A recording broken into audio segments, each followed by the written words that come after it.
செய்திகள் வாசிப்பது பிரியா. ஆட்டோ ஓட்டுநரின் கோரிக்கையை நிறைவேற்றிய மேயர். தூத்துக்குடி மாநகராட்சி பகுதியில் 5 வழிச்சாலையை உள்ளடக்கிய முக்கிய பகுதியாக குருஸ்புரம் பக்கில் ஓடை 4ஆம் பாலம் பகுதி அமைந்துள்ளது. இந்த 5 வழிச்சாலையை தினமும் ஆயிரக்கணக்கான வாகனங்கள் பயன்படுத்தி வருகின்றன.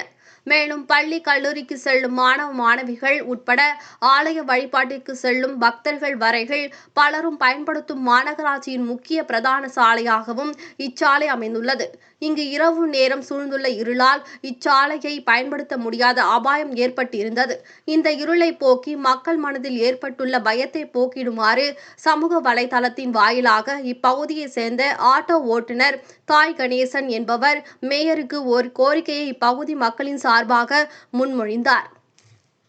இருள் சூழ்ந்த பகுதி வெளிச்சத்துக்கு வந்தது.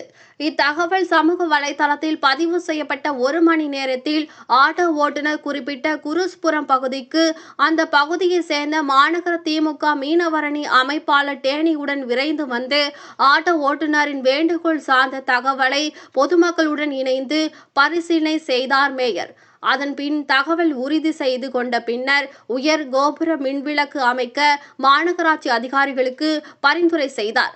அதிகாரிகளும் விரைந்து நடவடிக்கை எடுக்க வழிவகை செய்தனர். இதனால் மேயர் சொன்னபடி செவ்வாய்க்கிழமை இரவு இருள் சூழ்ந்த இந்த குருஸ்புரம் பகுதியை மின்விளக்குகளால் மிளிர வைத்தார் மேயர். இருள் சூழ்ந்த பகுதி வெளிச்சத்துக்கு வந்தது. ஆட்டோ ஓட்டுநரின் வேண்டுகோளும் நிறைவேறியது.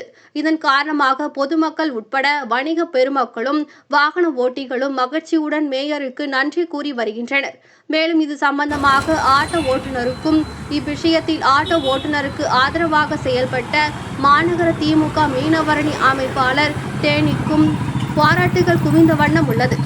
நன்றி.